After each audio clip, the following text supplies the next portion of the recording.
Welcome, everybody. My name is Mina Jane, and I am the director of the Ashland Public Library. I'm really pleased to be here with Richard Reed of the Friends of the Irish Genealogy. Is that right? Friends of Oh, the Irish, Friends of Irish Research. correct. And I'll tell you a little bit more about Richard in just a second. I just wanted to let you know that we are partnering with the Ashland Historical Society to bring you this program. Richard, I can see us across the top of your screen. That's really interesting. And like I said, Ashland Historical Society, which have been wonderful partners with us for several programs, and the Friends of the Ashland Library, which support all of our adult programming. They're really wonderful. We couldn't do this without them. During Richard's talk, you can put questions in the chat, and I'll be paying attention to that. If you would like to raise your hand during the asked to be unmuted, I can certainly do that as well. But we're going to, I think Richard is fine with us interrupting him if need be, right, Richard? Oh, absolutely. I'm almost used to it nowadays. Okay, great. So you heard it straight from Richard. So Richard Reed is the director of the Friends of Irish Research and the David Allen Lambert Library, which is based in Brockton, Massachusetts. I'm going to let him tell you a little bit more about himself, but I do want to say that I've had several programs with Richard, and I've always enjoyed every single one of them. He's just a fountain of information, and he'll be sending us all of his resources, and I'll send them out in a recap after the program. So I really appreciate all that he does. Richard, I'm going to hand it over to you, and you can get started. All right. Well, I think I've discovered tonight that I need 3 32-inch screens to be able to do this now instead of just 2. It's just not enough. But it means that I am the director of the Friends of Irish Research. Our primary goal was to help people find their Irish roots, but we have expanded our reach across the world, and we've done that because we have started the David Allen Lambert Library. And yes, you may recognize that name. He is the chief genealogist of the New England Genealogical Historical Society there in Boston, and he's a rare person. He is one of the few living people in America that has a library named after him, and he's still alive. That's usually reserved for former presidents of the United States. But we have a large genealogical library in Brockton, Mass, and it's continuing to expand. Currently, right now, I have well over 100 boxes that are still packed up that we need to catalog.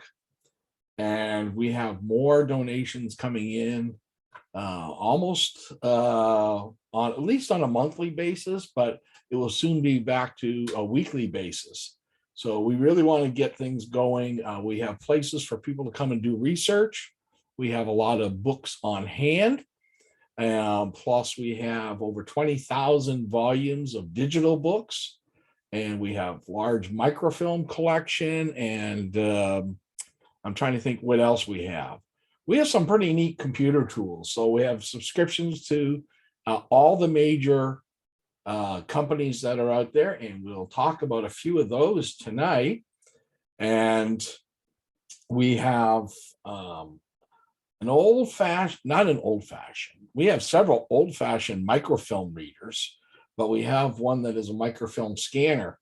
And so we have been building up a large microfilm collection, which is, some people say, why would you want to do that? And the reason is not everything we get online is accurate. And so we want to be able to proof it with the originals. And that has proven to be very useful in the past for us. But tonight we want to, talk about genealogy 101. Where do you begin? And for many people, this is a lifelong journey.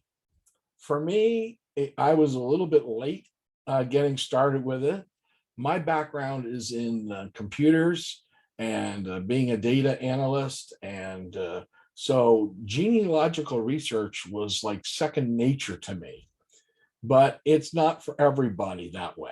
So what I want us to do is to try and look at some of the things that are important decisions that you have to make early on in the process, but also how you can change your goals as you move along. So hopefully this will work well. And the first thing that didn't happen, there we go. The first thing you want to do as you begin your journey is decide.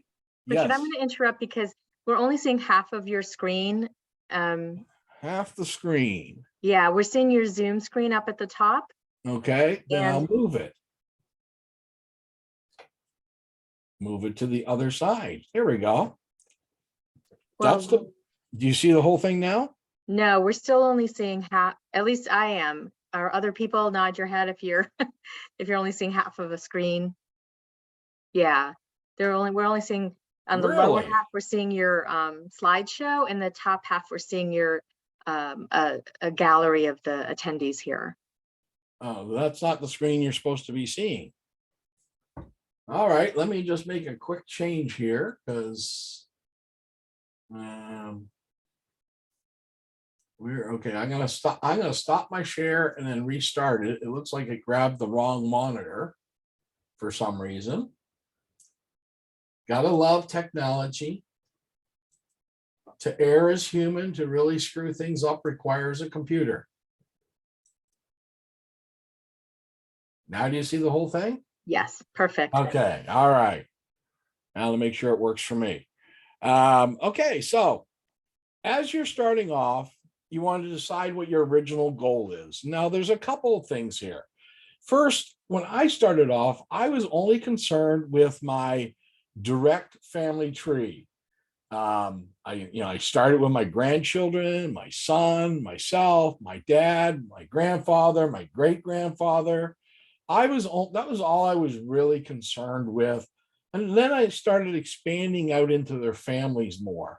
So, it was a really easy process to do because, from my grandson to my grandfather, I knew everybody. I knew all the data. So, I was done in 15 minutes. But then I started learning more about some of the other members of the family and some of the background that they had in their lives. Like, one was a great uncle who spent his 16th birthday bombing Germany as a bombardier. He lied about his age and got into the Canadian Air Force.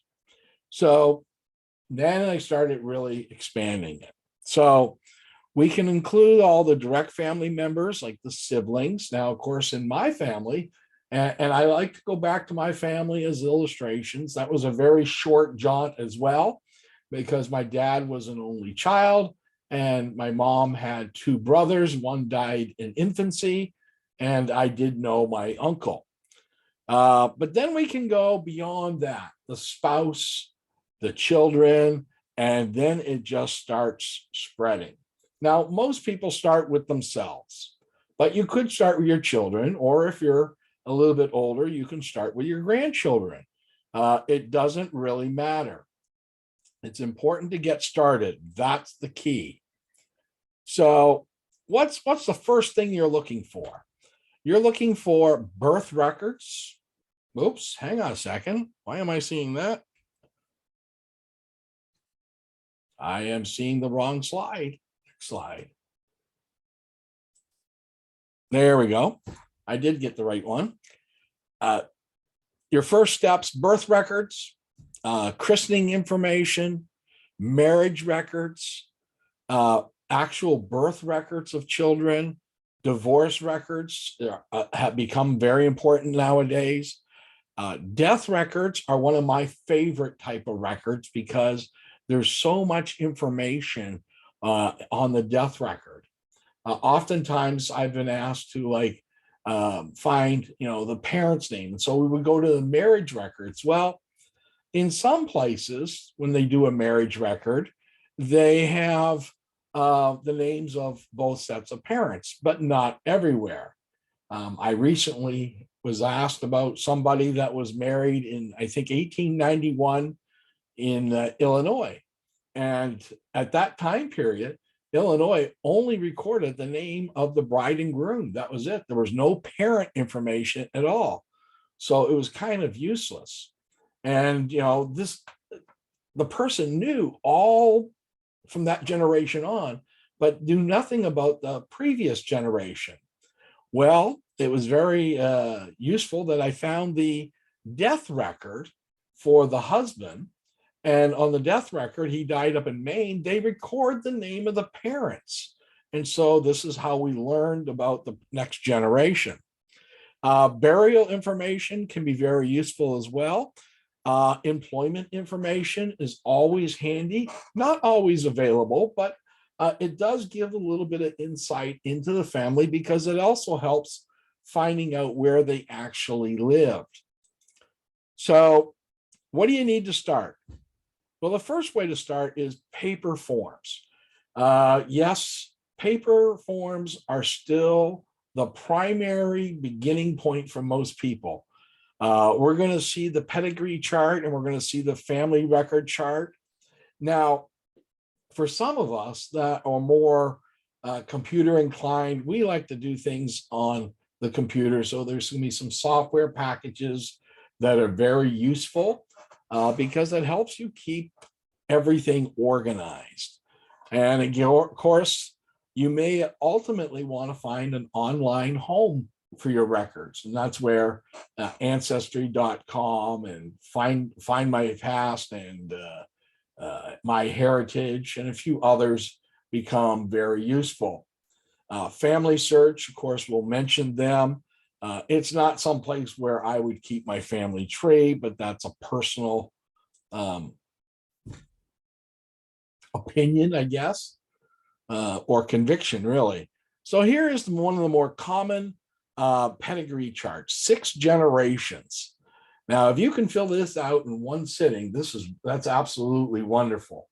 But you see all the information that you want. You want birth, where they were born. Let's see, that's so small, I can't even see it without my glasses. You want the date of a marriage, the place of marriage, the date of death, and place of death on each person. And, that's a lot of information. Now, we're going to see where some of this information will come from, but also we want to make sure that the information we get is accurate. Now, I remember back a few years ago in doing some research in Quebec, where my daughter-in-law, one of my daughter-in-laws, her family is Quebecois, and the French Canadians kept wonderful records, as did the French. And so you can go back into the 1600s and 1500s very easily if you have French Canadian roots. And I remember somebody had done some research and they sent it to me. And I just automatically, I looked at it, everything looked good. I imported it into my tree. And then I printed it out on a very large piece of paper. I did it on a plotter at Staples. And it was still really small writing, but with my magnifying glass, I started looking at it. Now, I didn't see it in the computer program, but I saw it on the printout. Now, there was this one difficulty that I found. I found a son that was 100 years older than his father. Now, that just doesn't work. And so in the computer program, I wiped out that whole part of the tree and I rebuilt it very quickly because the French Canadian records are so good and very practical. But doing it on paper is the best way to start this out. Here is another type of chart that you would use, the family record chart. Now, again, this is a little bit more detail because now you're dealing with the husband, the wife, and the children. And you just use extra sheets if there's more than 3 children. Now, in the handouts that you'll be receiving by email afterwards, samples of all these charts that we'll look at tonight are included for you. Richard, Now, yes. Actually, somebody did ask, will the slides also be sent out afterwards or just the minis? The whatever it was, eight handouts that I gave you, anybody that wants a copy of the slides, they'll have my email address. They can email me directly and I will send them a PDF of the slides. Gotcha. Thank you. But I require a request. Got it. All right. Now, so computer software. Now, here's four of them. Probably Family Tree Maker at the very bottom is the most well-known one. It's an excellent one. I use it all the time. That was the one that Ancestry developed, and then they killed it, and then they resurrected it by selling it to Maciev. And they have updated it to 2019. It's easy to use, very user-friendly. It does tie into Ancestry.com. Now, when you do that, just because there's a shaky leaf on it, that does not mean that it is your relative, that your ancestor. The shaky leaves need to be checked out, researched to make sure that they are accurate. Going up the tree here, the slide Legacy, this is one of my favorite software packages that's out there. There is a free version, but it's very limited as to what it has. But what I do is I do a lot of my research in Family Tree Maker, and then I export it to a GEDCOM file. Then I import it into Legacy if I want to print a report, because Legacy is far superior with the types of reports that you can generate. Another very popular software package that just updated to version 8 is Roots Magic. Now, Roots Magic also can synchronize with Ancestry.com. Legacy, and in the next generation of it, it will synchronize with MyHeritage, because MyHeritage bought it. And then Family Tree Builder is a free software package that comes from MyHeritage. So they have two programs, Family Tree Builder and Legacy. Family Tree Builder is very easy to use. It's very powerful. You do not need to have a subscription to MyHeritage to be able to use it. If you do get a subscription to MyHeritage, which would be the equivalent of having Ancestry.com, it will allow you to synchronize there. So that's kind of a really neat package. So here's MyHeritage Pedigree Chart. Now, this is using their software. It's really handy. It's very visual oriented, whereas some of the software packages that are out there, and there's many others, I do a lecture just on software packages that are out there for the Windows and for Mac. And again, this is one of the more pleasing ones to look at. It's very easy to understand. It's very easy to input data. Legacy, as I mentioned, is excellent for its reports, but it's not intuitive for entering data. So some people don't like it for that reason. Just giving you a little bit of a heads up on some of the packages that are out there. Now, of course, the online, this is where everybody goes. You have FamilySearch, which is the very first online service that you should go to because it is free. This is the one that is done by the Mormon Church. You have to register, so you have to give them your email address and a password, but it's a free account and it is excellent. There were things that I couldn't find about my own family years ago because they just weren't in FamilySearch yet, but now they're there. Now, some of them I've submitted, but they have bought other databases and they have actually finished scanning all the microfilm that they had stored And it's not all been released yet, but most of it has. There's a little bit more to come. Now with Family Search, it's free. You can do this at home, but you don't get everything. If you want more, you can go to an affiliate library like ours at the David Allen Lampert Library. We're an affiliate library, so we have access to records that you do not have access to from home. It's still free, but we had to get approved by them. And so somebody recently emailed me saying, I'm looking for this particular document, but it's only at an affiliate library. And they actually provided me the link that they got from somebody at FamilySearch. And so I just logged into the one of the computers at the library, and I pulled up the file, and I was able to send them. And it was a marriage record. So they were very excited about it. So FamilySearch is the first of any of the online places that you should ever go to. Now, MyHeritage is excellent. Ancestry is excellent. Find My Past is excellent.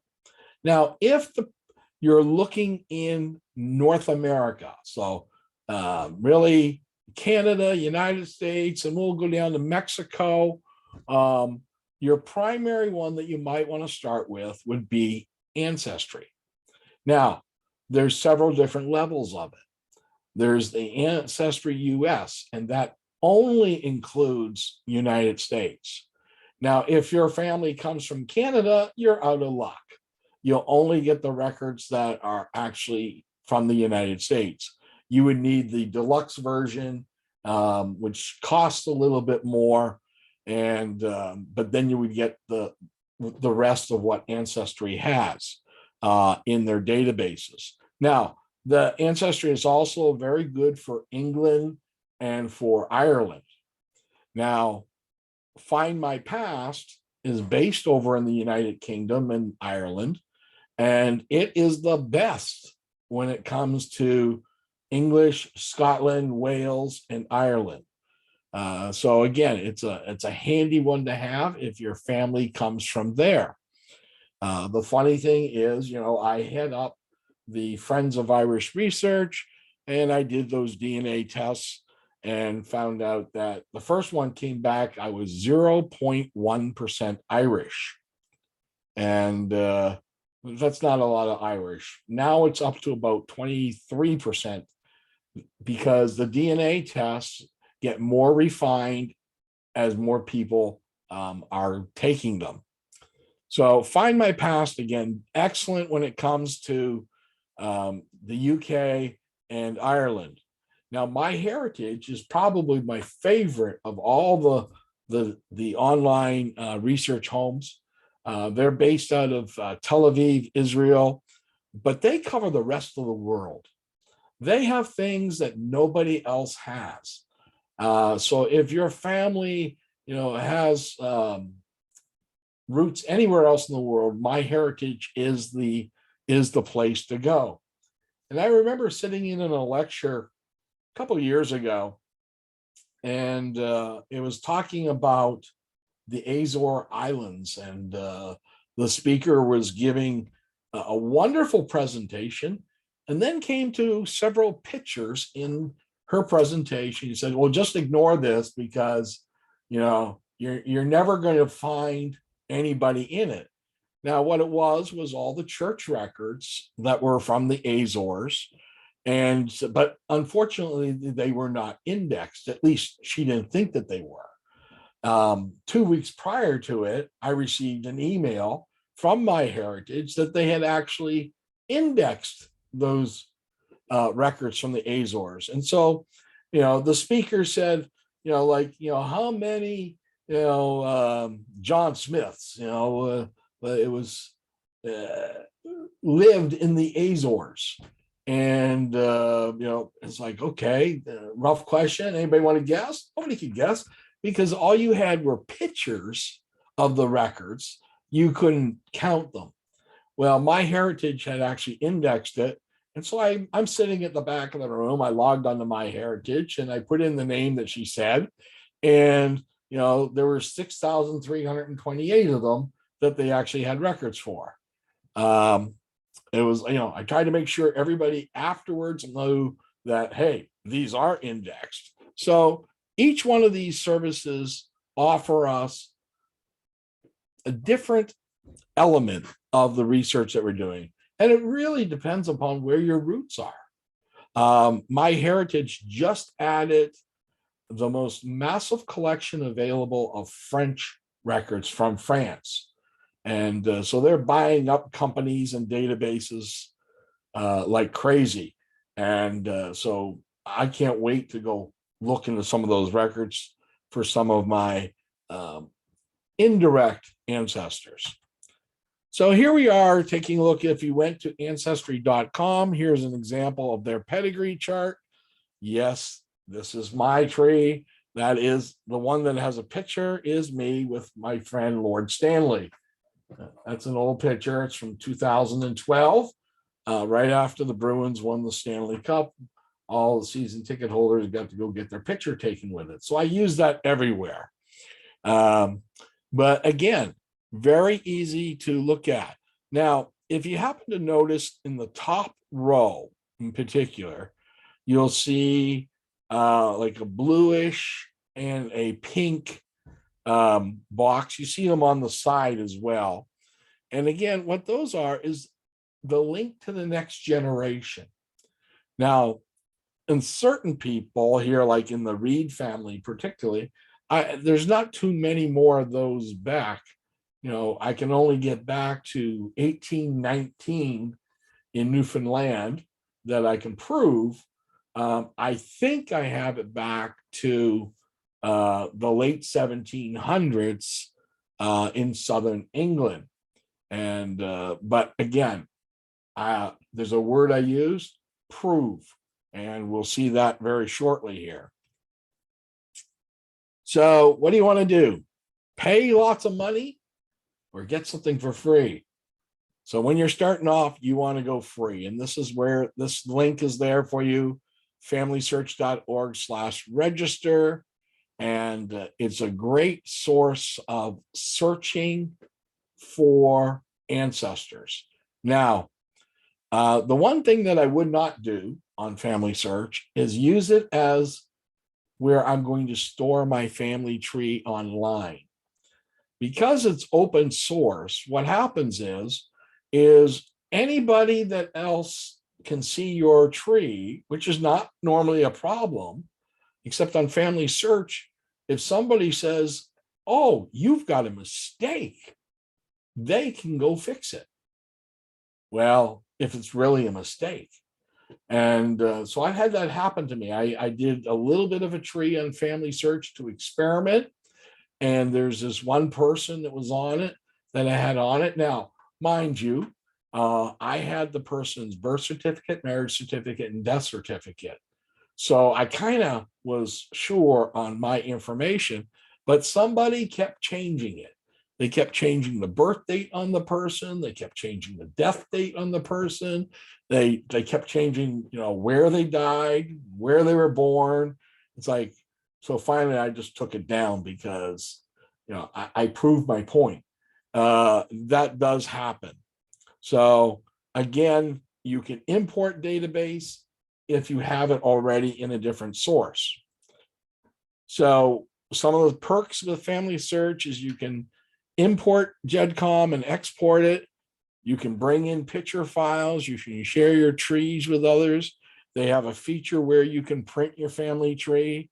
Now, I know the first question that's going to come out, what's GEDCOM? GEDCOM is a text-based file that is for genealogical use only, and it is the standard by which you can import into any one of the programs that are out there, like Family Tree Builder or Family Tree Maker or Roots Magic or Legacy, and you can export. That's the tool that I use when I'm going between Family Tree Maker and Legacy for my charts and reports. One of the things I like about MyHeritage is they have one of the ultimate tools out there is you can publish your own book. And so I took my family tree, the research that I've done, and I have it out there. And then I decided, okay, let me see what this looks like in a book format. And so I did it. When at that time, it was only 1,200 pages long. All right, there's a lot of people in there. So here's FamilySearch.org. Again, I want to emphasize this is the first online database that you want to go start searching on. And, it's very easy. You see that I started, this when I took this picture, I simply just added myself. I didn't add my wife. I didn't add, my parents. It's just simply to, put a tree out there. That was the very first part of it. I did fill out a little bit more. And then you see on the right-hand side, you see recent ancestors. So here's some information. Now, these have absolutely nothing to do with my family except for the last two. The Peels are part of my extended family tree. Primarily, they were in Connecticut.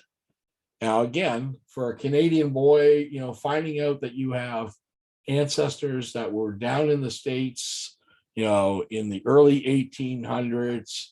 Well, actually, I have now since found they go way back to right after the Mayflower.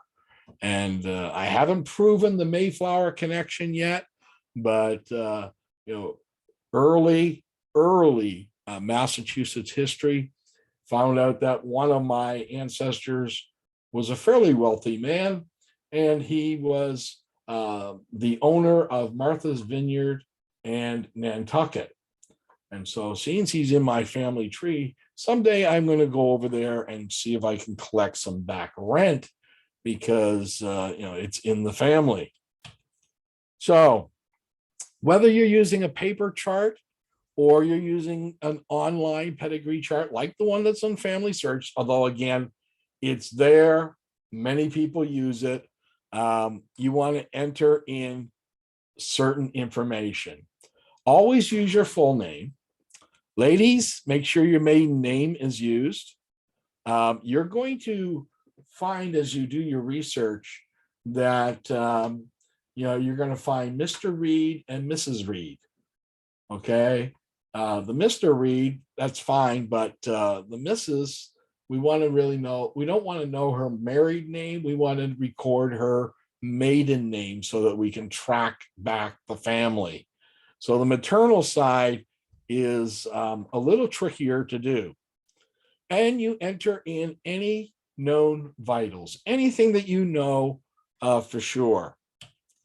Now, when you're recording dates, this is a little bit hard to get used to. We use the European format of day, month, year, and then the 4 years. So the example there of 07 May 1960. So that takes a little getting used to for most of us, but this is the way all the databases have been formatted. So you won't make mistakes because sometimes they don't use the spelling of the month. They actually just use the numeric. So if that would be 0705, if we did it our way, 0507, you would have the wrong birthday for somebody. So recording places, again, the more you know about a person, the better. And there is a way of doing it. We want to enter it in with city, county, state, country. Seems like a lot of information, but Brockton, Plymouth County, Massachusetts, USA. We should use that as our standard as we're entering in data. Yes, it's tedious, but it is the best way to document. Now, again, by putting that, if we just put Brockton, Mass, somebody might be looking at my records and they go like, well, what county is that in? Because they want to know where to go get the county records. So by putting the information in, it is the best for our research. And again, the same thing we would do internationally. Again, use what you have available. I know part of the problem, particularly when we think about we've seen it with the Irish because we do so much Irish research, but the Irish, they came to America, they landed in Boston or they landed in New York, and some guy's job was there to stand at the end of the plank that came off the boat, and they're coming off and they go, "Where are you from?" "Ireland." Genius.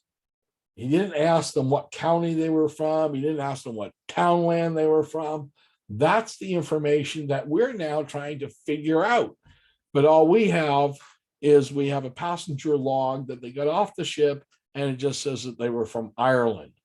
And then there's a whole bunch of Irish people that are really upset about what's recorded for them, because what they did is they went from Ireland to England, and then they came to America, and all of a sudden they get lumped as being English. Now that was, in the late 1800s, that would be the worst thing that you would ever want to say to an Irishman, is that you would call him English. They hated each other at that time period. Again, now in Europe, we have a real problem because some towns have moved countries wherever the border happened to be. So there were towns in Poland, and then they may have been listed as something else at some point in time. We need to know where we're looking for the records. And again, that's kind of the problem. So at some point in time, Poland meant Kingdom of Prussia. And again, depending upon what era of history you're looking at for records, you'd be either looking for Prussian records or Polish records. And there's many other countries where this has happened as well. So again, when we're trying to fill in the information in their pedigree chart, were they born in Poland or were they born in Prussia? And my wife is Polish, and she has a great grandfather who we now figured out when he came to America. But the family story and all that was that he didn't come with his wife and daughter. He came on his own 2 years later, but he was actually AWOL from the Prussian army. So that was right around the turn of the 1900s. He didn't last very long in the United States. Within 2 years of his arrival, we have his death record. He was killed in a bar fight down in Providence, Rhode Island. So, and then we lost track of the family until the 1930s. But again, the records, where did he come from? Prussia or Poland? So you invest your research and you fill in the information for the spouse and the children as much as you can. And you do it for each part of the family. So, you've got, 2 parents, 4 grandparents, and then you do the math. So now you wonder why some people can have like 6,000 people in their family tree, because you've got siblings included, and then you've got their spouses and their parents. It multiplies very quickly.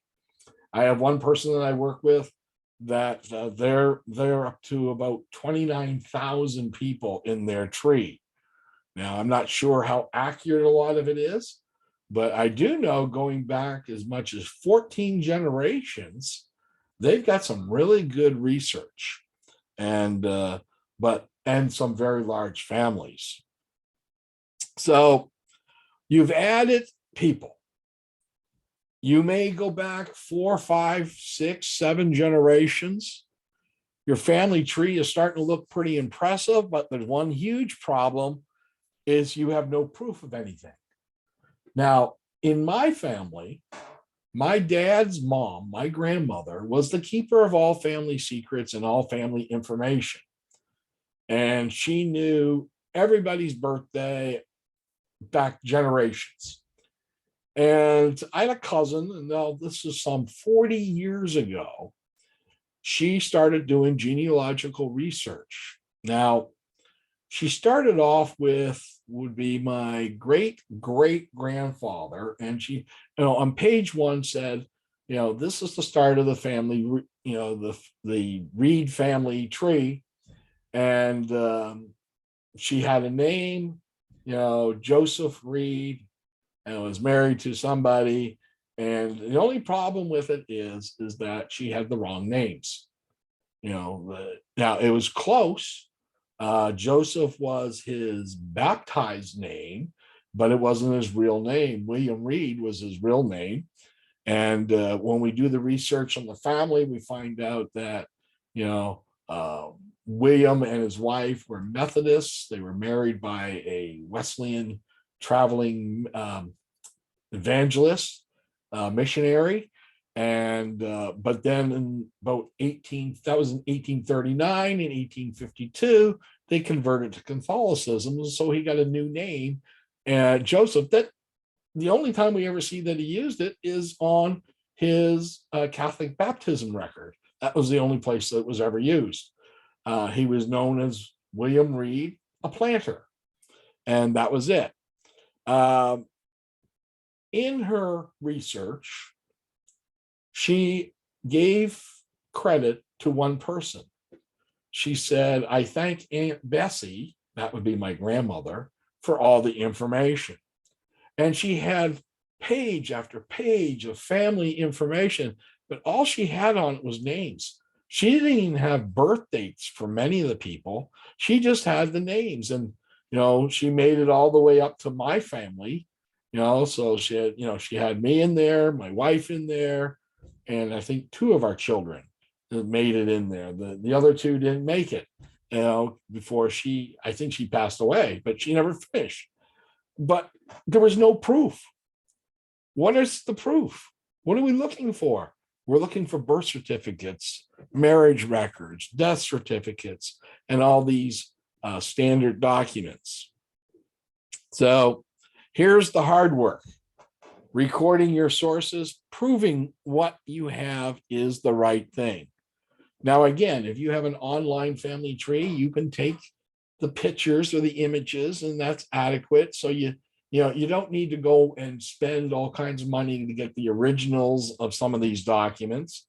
It's adequate to have an image that even you store on your software program for yourself or online, or just print a copy and put it in a binder, with the pedigree chart. So what are we looking for? Well, these are the things. Birth certificates, we've already mentioned them. Marriage certificates, depending upon where they got married, you may have good information. One of the strange things that I found out here in Massachusetts is that way back when, with the marriage information, the men were recorded in one book and the women were recorded in the other book, another book. And you had to use the cross-reference numbers to be able to figure it out. Very confusing. Death certificates, and I'm going to show you some examples of some of these in a few minutes. Those are one of my favorites. Obituaries. All right, we're able to do search online for old newspapers and that you can get obituaries, any photos that you can get. These are things you want to keep record of. Sometimes old family Bibles become very useful for information. If you get lucky, you find correspondence, letters. City directories is also another thing. Those are a little bit more up to date, and so you can find where somebody lived. Now, obituaries, I always want to give an illustration of what happened. I got a call one day from a lady in the North Shore that was looking for an obituary for an ancestor in late December 1929. And apparently it was published in the Boston Globe. And so I went through the Boston Public Library to their access to the Boston Globe, and I found the obituary. But the obituary just simply gave the name of the deceased, the name of the widow, and where and when the service was going to be held. That was it. It was an abbreviated obituary. And I wasn't really happy with that. I sent it to them. I said, I'm looking in another place. Well, about the same time, we came into some microfilm and had microfilm of that particular newspaper. And we were able to look at it and take a picture of it and also find it on MyHeritage, who had just signed a partnership with the Boston Globe.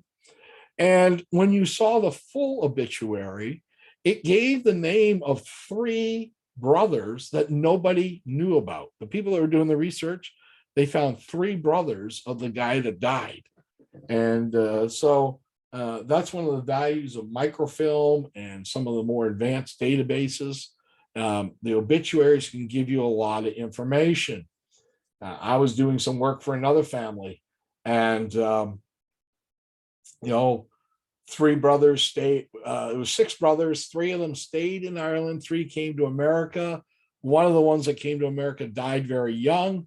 Another one lived several more years, and I found a little bit of information about him. But one of them got married, and I was able to do some research on him and his wife, and then I hit the gold mine.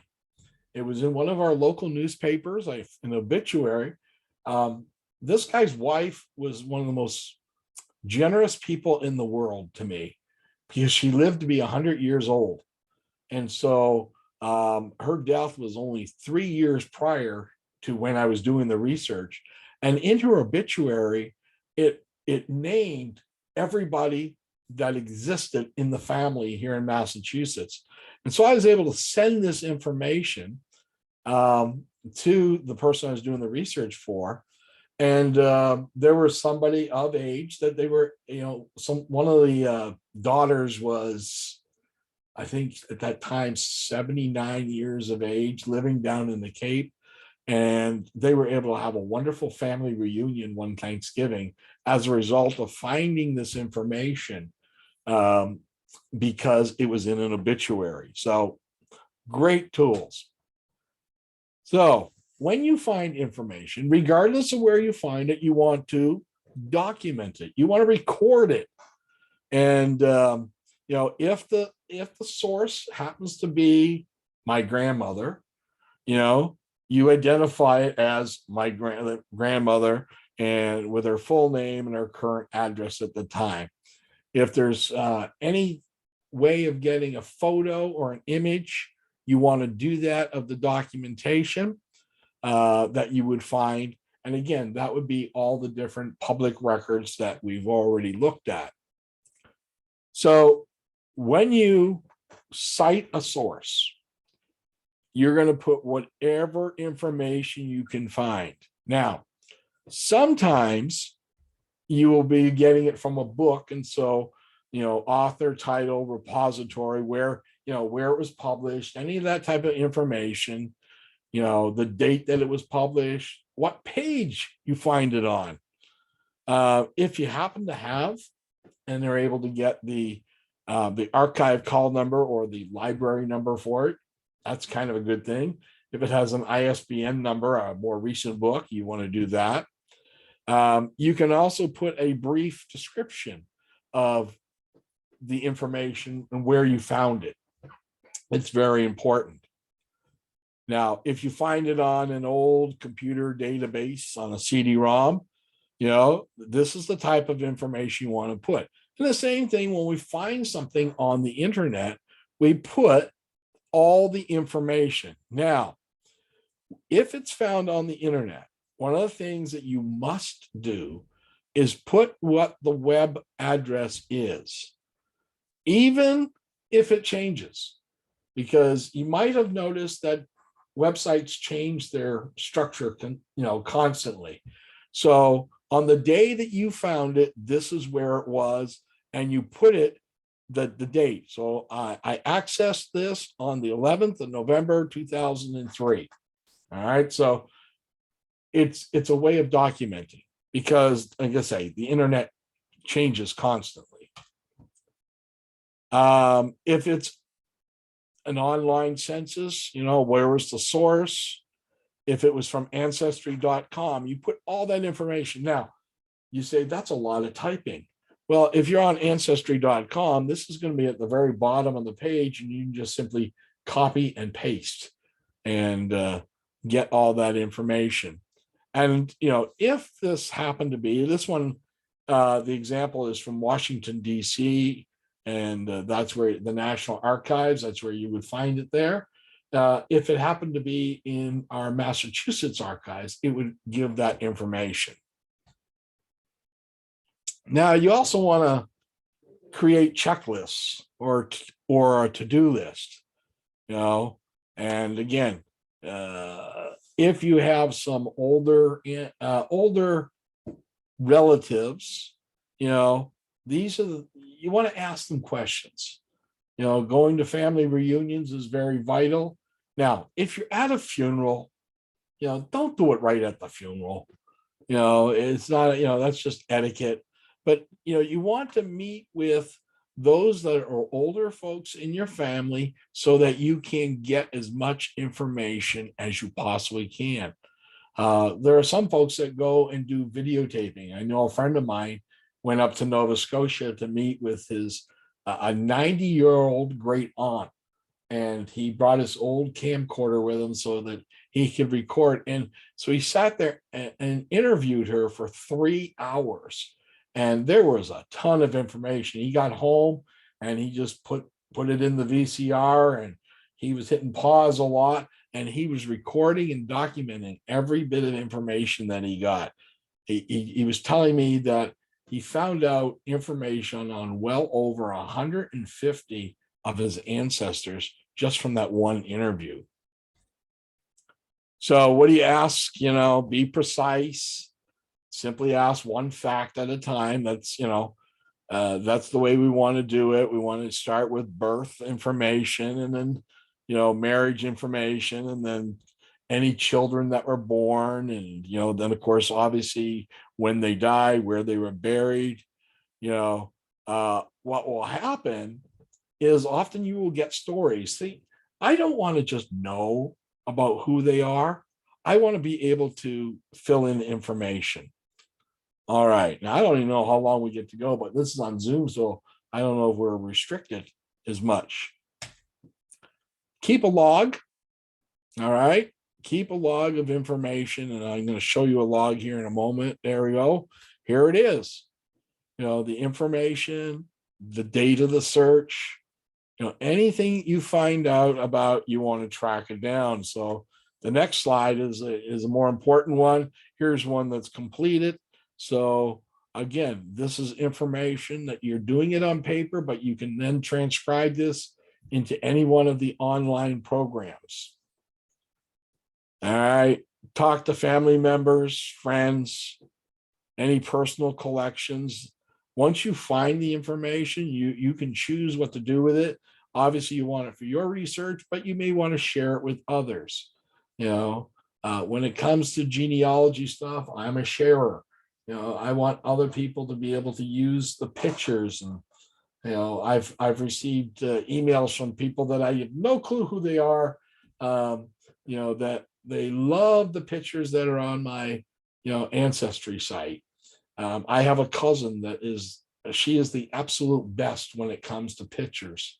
If I'm looking for somebody, I go check her tree to see if she has a picture for them, because it is really useful.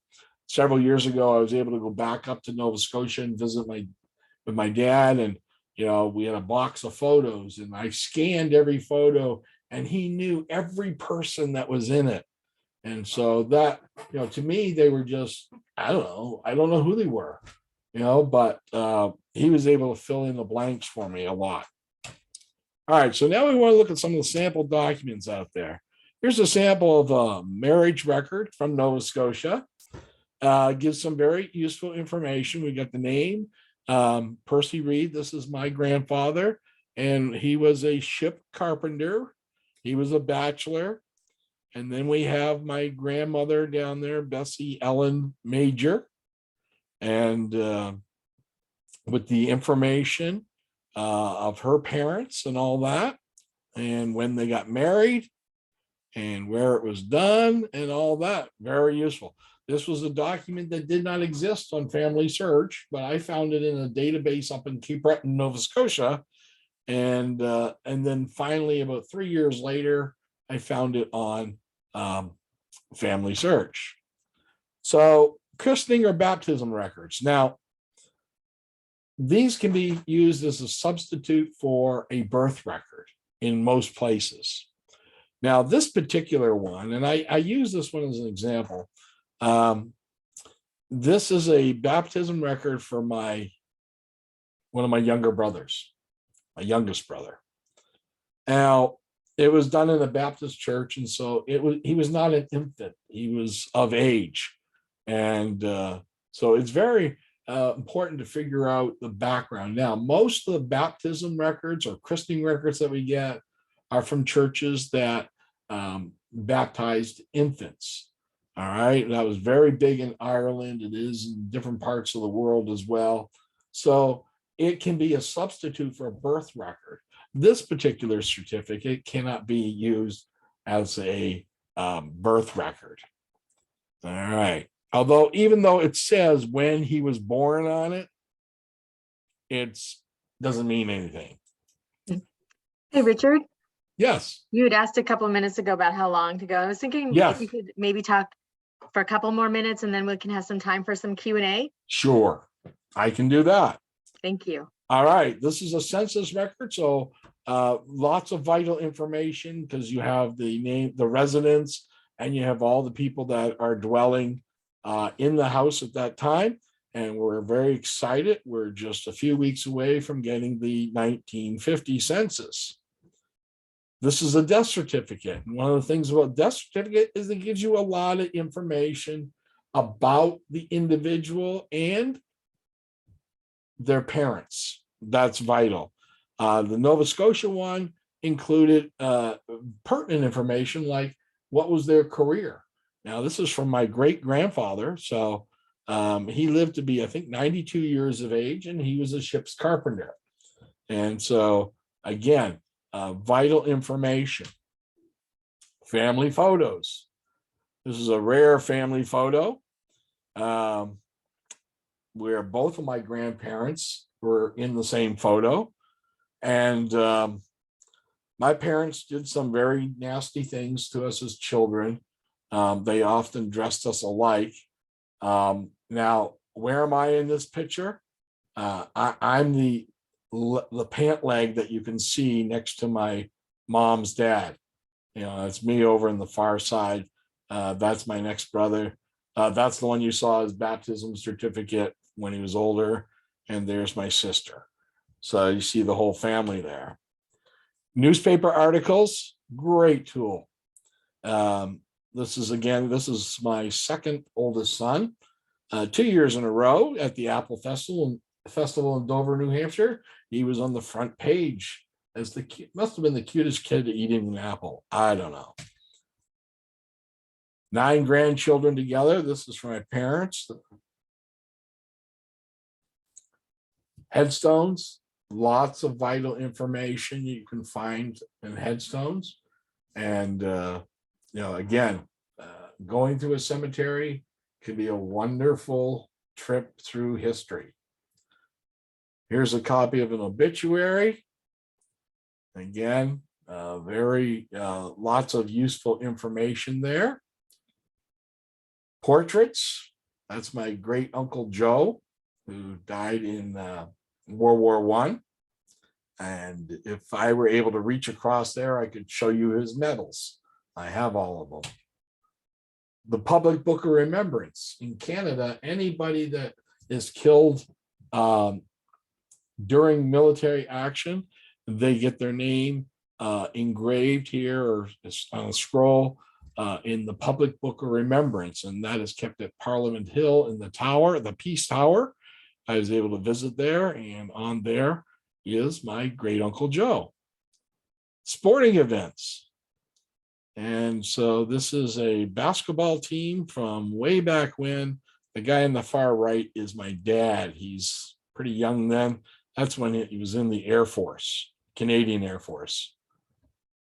Now, you'll find some very interesting facts when you start doing research. I found out my 5th great-grandfather is Vice Admiral Sir Edward James Foote of the British Royal Navy. So that's kind of interesting. I have a nice portrait of him. And then some more amazing family information. Your sixth great grandfather, for me, Morgan Snook, and you see he's 1735 to 1818. And this plaque is there in Newfoundland now. And we see that from July 12th, 1865 to August 23rd, 1765. Sorry, that's a typo there, 1765. He was actually a navigator for Captain James Cook, the famous one. James Cook was hired by the British government to map Newfoundland, to do a new map. And so he would go into port and he would hire local captains that knew the waters very well. So the time has come to get started. Gather your materials, organize, document. Now, I can't emphasize that word enough, document. Then you can enter your data, whether you do it by hand in on paper forms or a software package to be able to do it, or even online. And then, of course, ultimately publish your family tree. So a little bit about the French. There's our date. This is our newer slide. I got to take that one slide out, but this is our home now. The regular hours do not apply at this point. It's by appointment only, but we are hoping very soon to be open and have regular hours where people will be able to come and do some research. And I'm really going to have to update the pictures on that because this is all showing in one room. It now consists of 3 rooms, and I'm running out of places to put things. And of course, you don't do this alone. These are different organizations that I belong to that are very helpful in finding the information. Here we go. The Q&A time. And I am seeing in the chat, I'm sure some of those are theirs. Richard, do you want to stop your screen share? Okay. Stop screen share. Awesome. Ooh, that's scary. I'm I got back. all of a sudden it showed me a picture of myself. Well, I don't see questions in the chat yet, but I have one. When did you start on this journey of of deep diving into genealogy? Probably 10 years ago. Really? For myself, I was late doing it. Mm-hmm. You know, I had what my cousin had done, and it was actually down in a Siemens trunk in our basement. I knew we had one, but I didn't know where it was. So I really wasn't all that interested in it. And I figured it was already done, so why do anything? And then when I saw what she had done, I'm going, oops, there's a lot more information that needs to be done. And that's what I've been working on for better part of 10 years now. So Cynthia asks, what's your email? And I will send that out, or if you want to put it in the chat, because she's going to request the slides. Okay. We can do that. So like I said before, if you want to unmute yourself, I can call on you if you have a question for Richard. And if not, you can certainly put your questions in the chat as we think about all of the resources and information that Richard just gave us. Terry? Yes. Hi, Richard. Have you worked with DNA, like with the Ancestry's DNA match stuff? And if you have, I know one of the things I'm finding is some DNA matches that aren't in anybody's knowledge. They're kind of surprises. Have you worked through any of that? Yeah. DNA does give you all kinds of surprises. And that's for sure. And I probably get 5 to 15 notifications from the different DNA companies every single week of a new DNA match. I wish I had the time to start exploring some of them. I will say that they're not all accurate, because I did have somebody email me one time saying, my DNA says that I'm your first cousin. All right. Now, that's pretty close. Now, I happen to know that I only have 3 first cousins. My dad was an only child, and my mother had 2 brothers. As I mentioned, one died in infancy, and Uncle Manny, I knew his 3 daughters. So unless they were Suzanne, Rita, or Diane, you are not my first cousin. And, it's not every family's as small as mine to start with. And so it was really easy. Now, could it be like a first cousin 3 times removed? Okay, there's some possibilities. But to me, I want proof. You show me birth certificates, marriage records, and all that, then I'm willing to accept it. But Ancestry has been helpful, because I have found a few cousins, third cousins that have deep dived into their genealogy, and we have worked together on certain projects and been able to prove things that were sort of a mystery.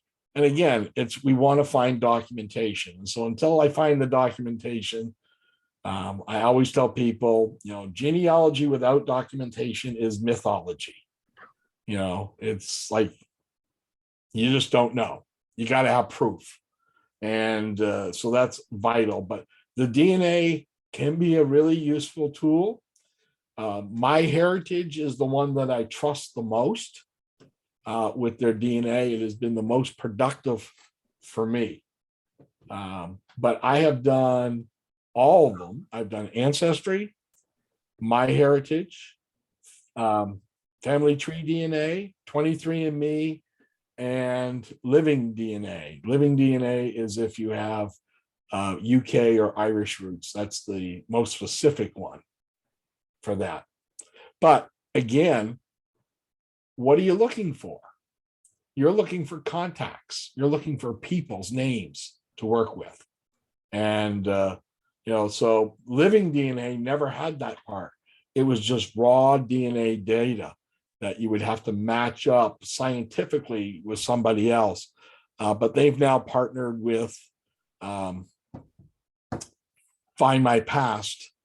And when they did, within 4 hours of it being announced, I actually got a hit, and I got a DNA match that actually proved very useful. Good to know. Yeah. So, I mean, there's a lot of tools out there. Mm-hmm. Terry, did you have any a follow-up question? No, thank you. Okay, so I'm not actually seeing any more questions. Like I said, I will send out Richard's resources and his email and everything in a recap to everybody who attended. And of course, the video will be on our YouTube channel, and I'll share it with Richard as well. Yeah. And like I say, shoot me. You've got my email address. If you've got a question about your own family tree, or you want some, guidance and research, just email, and I will respond, and utilize the resources that we have available. All of these databases that I mentioned, and many, many more, we have available. And we have we have 8 or 9 computers set up at the library where people could use it. I know we're a little bit of a hike from Ashland, but I think it'd be worth the trip sometime to come in and see what we have. And but if you need to know something, you go ahead and ask me, and I will do what I can to help you. I see Rob raised his hand. Yeah. Rob, do you want to unmute? Yeah, well, I'm Yeah. sorry, I must have missed the whole thing. And Oh. I had it, I had it on my calendar and I missed. But, I've been obsessed with this thing for years and I've been doing it probably, I don't know, 10, 15 years. And I have a long history and in Holland. So if anybody that listened to this have any interest in doing genealogy in the Netherlands, I can help out. I've been did a lot of that, and all my family is in the Netherlands. I have done stuff in the United States too, because I worked in some stuff for my wife who's Jewish. So I have a little bit. I work a little bit with the Jewish stuff, and but it's very difficult, because a lot of it is destroyed. So it's just hard to get good records for that. But so people are interested. They can contact me and ask, and I can maybe help people as well. I also have done all the DNA stuff, and in the Netherlands, I've found people. Not I know all my first cousins too, but but yes, once in a while I find somebody, and sometimes it's nice to confirm things that I actually have known, and say, oh, gee, I'm actually have DNA matches with these people that are 7, 8 generations, back, so I've enjoyed tracing some of that down, but that's a lot of work also. So anyhow, I just wanted to mention it. Oh, that's great, Rob. I appreciate that. And again, this is a team effort. And I love being able to. I'd rather be there in person than on Zoom, but it really is it's a team effort. We help one another. I have a few people that I know that they want to keep everything secret. I don't know why. Then why are you doing this research and you're not willing to share it with somebody else, or to help point people in the right direction? I have found great camaraderie as I've gone to a number of the conferences, big conferences as well, and finding people that are, without even knowing it, that they're a specialist. So, I've taken note of your name, Rob. If I run into anybody looking for something in Holland, you will be hearing from me. Okay, good. Yeah, I used to belong to something in Westboro. They had a group that they would get together, and was good. I think if we can have something in Ashland, that people get together, I think that'd be great. I thank you very much, Mina, for organizing this.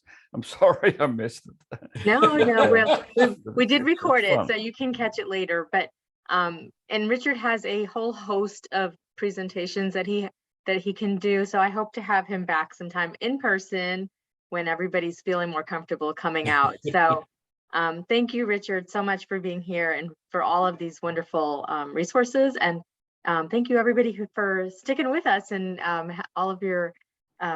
I know you were all paying attention with both ears, so I appreciate that. And this actually wasn't bad time wise.